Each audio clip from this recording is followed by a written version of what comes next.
Saludo a todos los que han seguido esta transmisión. La Universidad Intercontinental, a través del Instituto Intercontinental de Misionología y la Escuela de Teología de la misma WIC, les da la bienvenida en este webinar que hemos titulado Muerte, fieles difuntos e imaginarios culturales.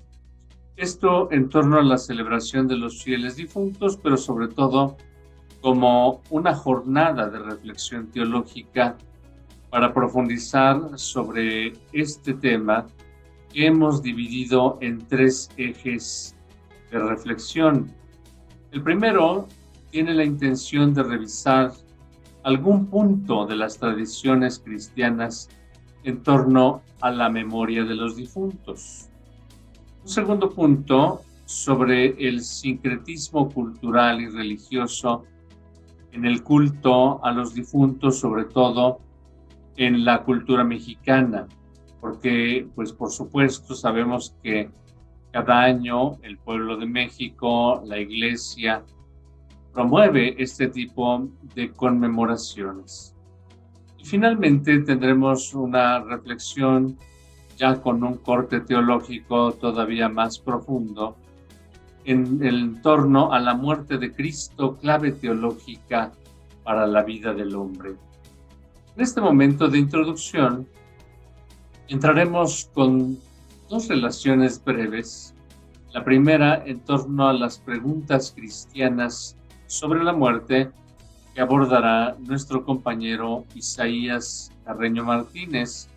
Él es estudiante del séptimo semestre de la licenciatura en teología, prácticamente ya en los últimos momentos de la carrera. Y también escucharemos la relación de nuestro compañero Daniel Cruz Santos, también compañero de este mismo nivel, séptimo semestre de teología, que nos dará algunas ideas sobre cómo se percibe el tema de la muerte relacionada con el Cristo de la redención.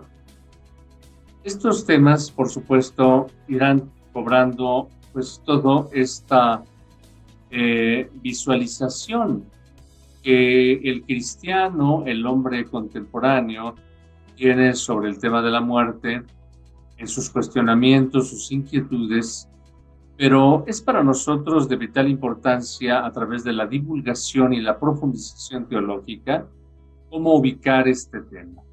La Universidad Intercontinental ha querido tener esta transmisión que se pone a la disposición de todos nuestros oyentes, usuarios y seguidores en las redes sociales. Un servidor, José Alberto Hernández Ibáñez, director de la carrera de teología, les reitera la bienvenida a este ciclo de reflexiones en torno a la muerte, fieles difuntos, imaginarios culturales y reflexión teológica. Así que sin más rodeos, le doy la palabra a nuestro compañero Isaías para que nos proponga esta provocación, reflexión en torno a las preguntas elementales del hombre, del cristiano, hacia la muerte. Adelante, Isaías, por favor. Muy bien, muchas gracias. Para abordar las preguntas cristianas acerca de la muerte, primero daré un panorama general sobre el destierro de la conciencia tanto personal y social de la pregunta sobre la muerte. Posteriormente, también propondré o daré una reflexión de cómo es necesario pasar de la muerte impersonal a la personal y de ahí cómo el cristianismo ilumina el hecho de la muerte.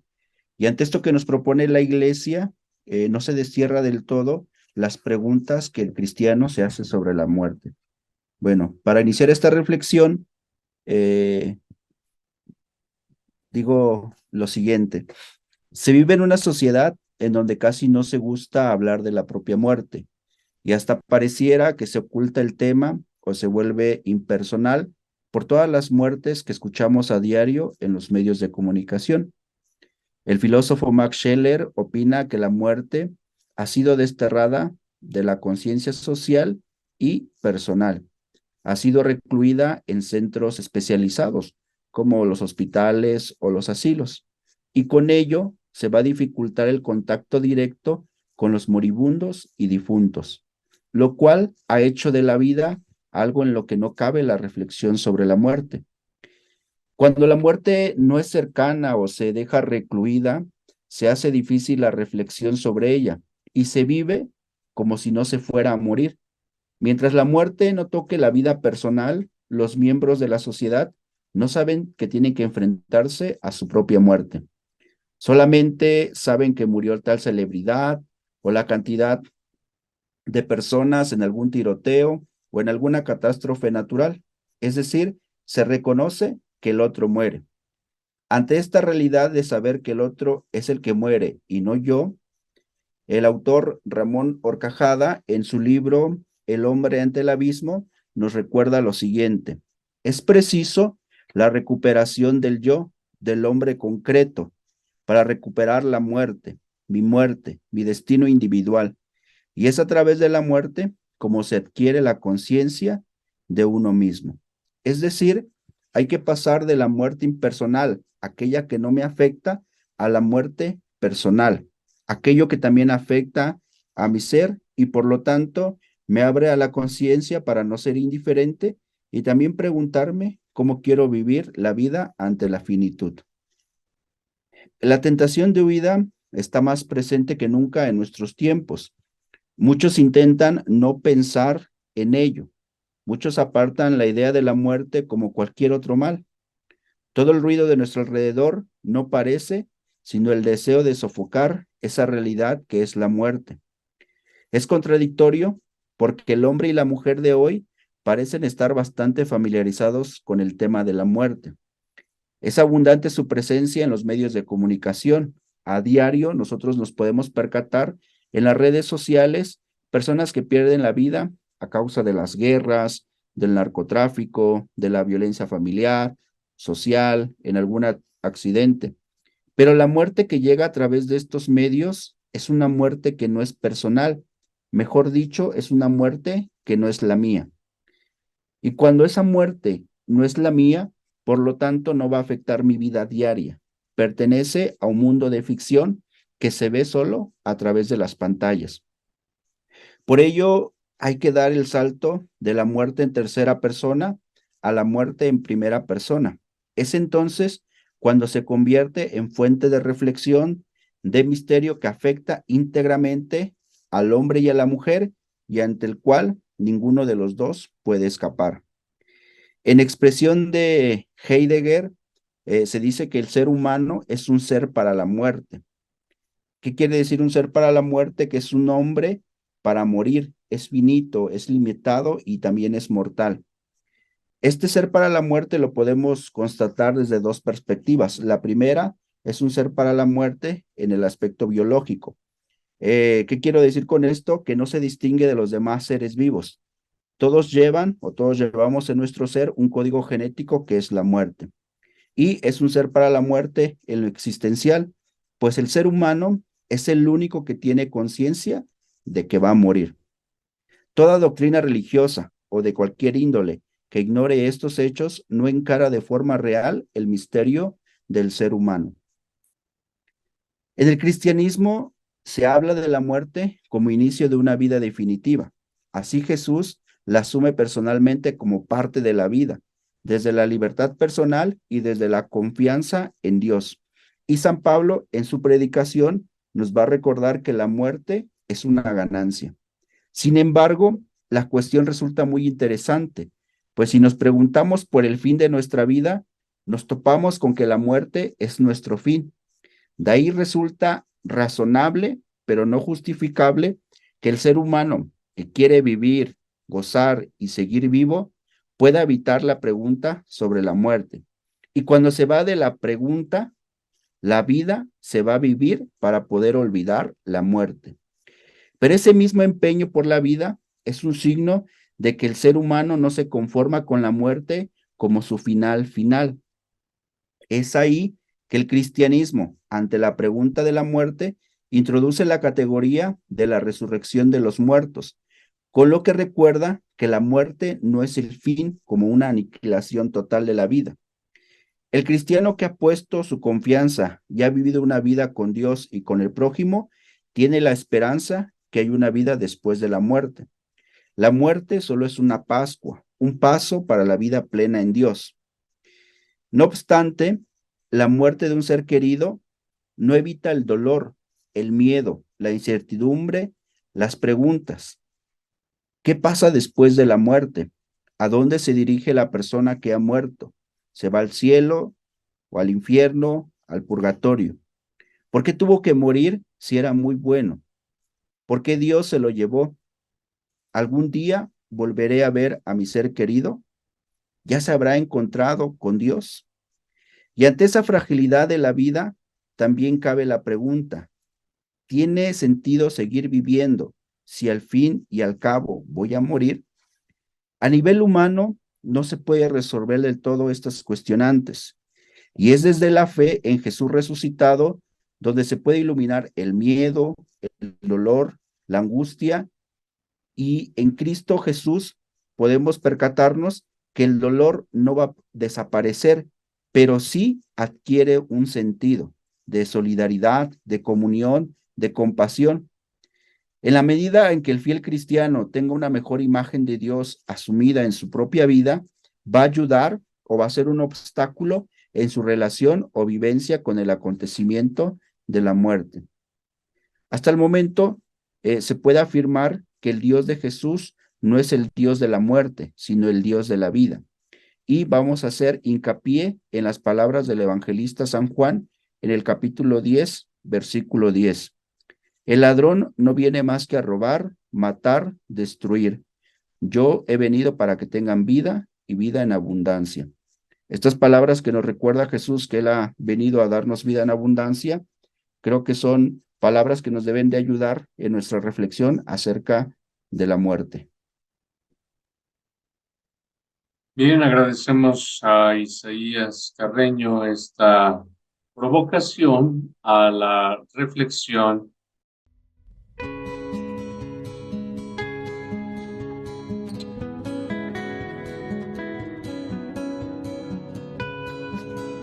Queremos encabezar ahora en las siguientes intervenciones. Es cierto que hay que pensar en la muerte como un hecho biológico, también en una muerte en sentido social, es decir, el ser humano es un signo para el mundo y su presencia en este mundo es vitalidad. Por lo tanto, en todas las culturas y en todas las épocas, el pensar que el hombre puede desaparecer incluso del entorno social puede tener un significado de aniquilamiento.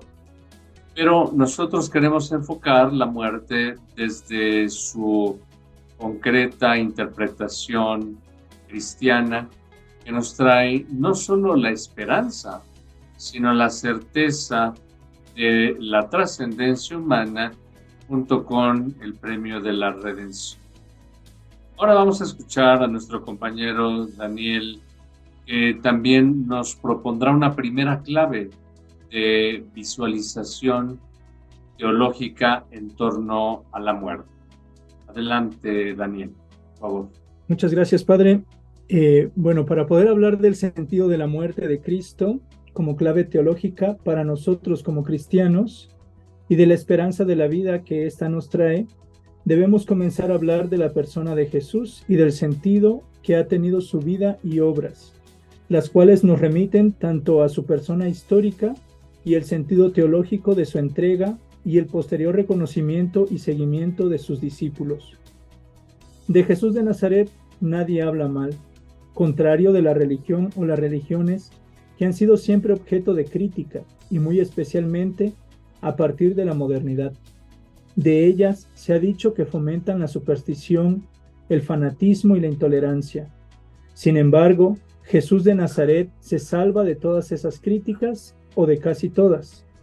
Todo el mundo habla bien de él y coincide en reconocer sus valores y cualidades. Por lo que se refiere a los cristianos, todos coincidimos en hacer una valoración positiva de su vida y mensaje. Reconocemos de Jesús su actitud ética, su praxis liberadora, su compromiso con las personas y grupos más desprotegidos, su defensa de las causas perdidas, su ser persona en radicalidad, su estilo de vida libre y desprendido, su mensaje humanitario, su actitud solidaria con el prójimo necesitado. Jesús fue una persona éticamente intachable. En los relatos del mensaje y de la práctica liberadora de Jesús de Nazaret que encontramos en el Nuevo Testamento a la luz de la experiencia de la resurrección, Jesús es presentado como una persona. El libro de los Hechos, por ejemplo, nos dice que pasó haciendo el bien y curando a los oprimidos por el diablo, porque Dios estaba con él. Sin embargo, desde la narración de los evangelios, la actividad de Jesús no es una práctica que triunfa y logra su objetivo, sino una práctica que fracasa, es derrotada por los poderes políticos y religiosos y queda truncada por la violencia institucional. Los evangelios no se centran en el triunfo, la exaltación y la condición divina de Jesús, sino en el fracaso, la cruz y la humillación. No hay duda de que Jesús murió violentamente. A la pasión y muerte de Jesús se le da la máxima importancia y extensión, de manera que, según el teólogo Martin Kaller, los evangelios no son otra cosa que la historia de la pasión con una larga introducción. La muerte violenta de Jesús presenta dos preguntas relacionadas entre sí, pero a la vez con distinto sentido. ¿Por qué matan a Jesús? Aquí nos enfocamos en la pregunta histórica por las causas de su muerte. Y en la siguiente pregunta, ¿por qué muere Jesús? Nos enfocamos desde un sentido teológico de su muerte. Para ambas preguntas encontramos respuesta en el Nuevo Testamento. La primera se esclarece desde la misma historia de Jesús, y a la segunda, aunque no se da propiamente hablando una respuesta, puede remitirse al misterio de Dios. Desde una lectura del todo el Nuevo Testamento, se deja fuera de toda discusión que la predicación y la práctica de Jesús representaron una radical amenaza al poder religioso de su tiempo, e indirectamente a todo poder opresor, y que éste reaccionó. Es absolutamente comprensible que Jesús fuese atacado, rechazado y por tanto eliminado. Al sufrir persecución, Jesús sabía el por qué y a dónde podía conducirlo dicha persecución, sobre todo viendo el final por el que había pasado Juan Bautista. Esta persecución, en cuanto conscientemente asumida, da la medida de su fidelidad a Dios. Le muestra como un ser humano que no solo anuncia la esperanza a los pobres y condena a sus opresores, sino que se mantiene en ello, a pesar de la persecución, por ser esa la voluntad de Dios. Este hecho es lo que dará pie después a que se interprete su muerte como asumida con libertad y por ello como expresión de amor. Jesús fue consciente de que la persecución podía llevarlo a la muerte y se dirige a ella con lucidez y con confianza, con fidelidad a Dios hasta el final y como expresión de servicio hacia los suyos. Jesús practica la justicia y nos ama con ternura. Jesús va a la muerte, nos da ejemplo eficaz y motivante a través de este último acto de servicio. Jesús fue condenado a muerte y murió en una cruz, castigo de esclavos y subversivos. Aunque se dio un proceso, es decir, razón para tal muerte, seguimos cuestionando por qué matan a Jesús. La respuesta queda muy clara en los evangelios. Lo matan como a tantos otros antes y después de él, por su tipo de vida, por lo que dijo y por lo que hizo. Desde un punto de vista histórico-legal, la condena de Jesús, tal como es narrada, no es solo injusta, sino que tiene muy poca lógica, pero desde la estructura teologal de la historia es una necesidad. La necesidad de dar muerte a Jesús es de un orden superior. Hay que elegir entre el Dios de Jesús y el Dios de Pilato, entre Dios y el César. La muerte de Jesús no fue un error, fue consecuencia de su vida y esta, a su vez, consecuencia de su concreta encarnación en una cultura de muerte, para defender a sus víctimas.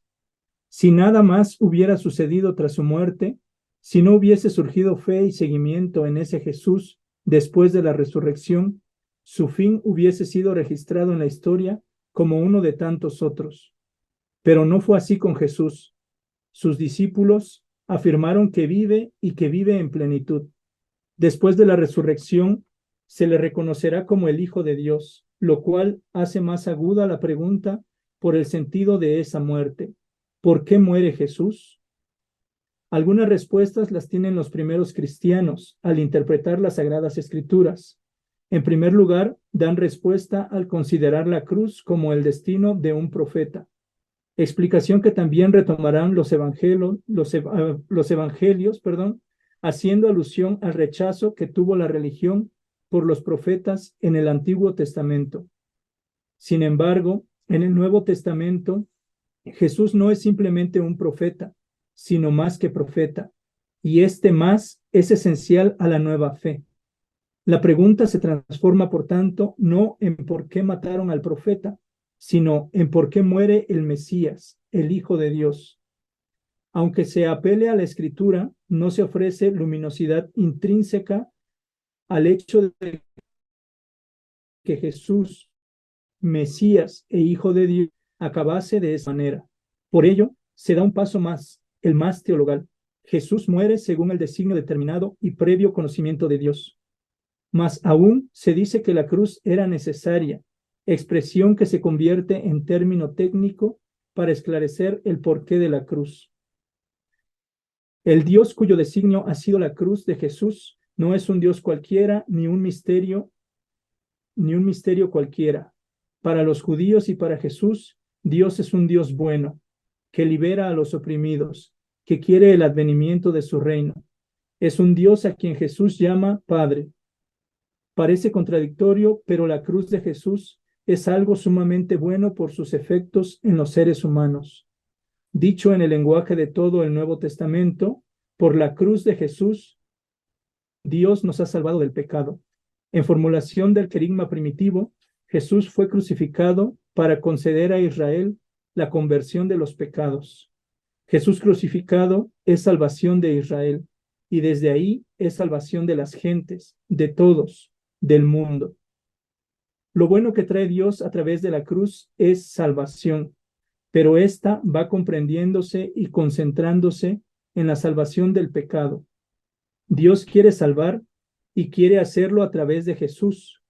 No está en duda para los primeros cristianos a lo largo de la historia, y salvación que nos sigue alcanzando sin reproche ni medida. La práctica redentora de Jesús es una práctica incluyente, tanto hombres como mujeres.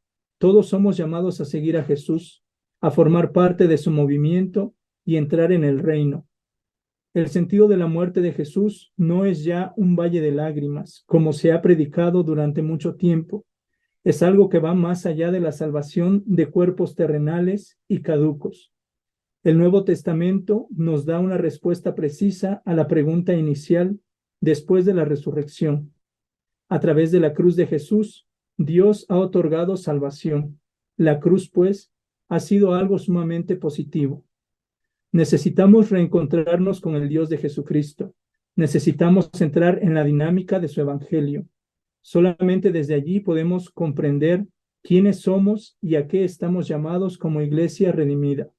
Debemos recuperar la visión de seres humanos, de seres redimidos por Cristo Redentor. Debemos acercarnos al encuentro con el Dios de Jesucristo, al encuentro con el hombre de bondad que se ha entregado de manera generosa y nos sigue haciendo partícipes de la salvación. Muy bien, agradecemos a nuestro compañero Daniel Cruz esta reflexión donde nos coloca en el sentido cristiano de la muerte a través de la misma muerte de Cristo. Es una muerte salvadora y redentora.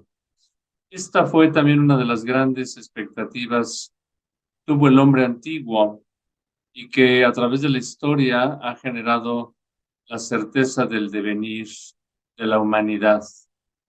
Pero aún así sigue siendo una pregunta abierta. ¿Qué es la muerte? ¿Cómo se expresan todos estos imaginarios de la muerte? ¿Cómo se celebra la muerte? Y sobre todo, ¿cuál es la respuesta de la fe y de la teología en torno al destino final del ser humano? Hay una ciencia llamada escatología, donde la teología le da precisamente las explicaciones de finalidad a la vida del hombre y a su destino más allá de esta vida. Pero siempre es bueno que todos reflexionemos desde el punto de vista humano, religioso, social, trascendental, el sentido de la muerte.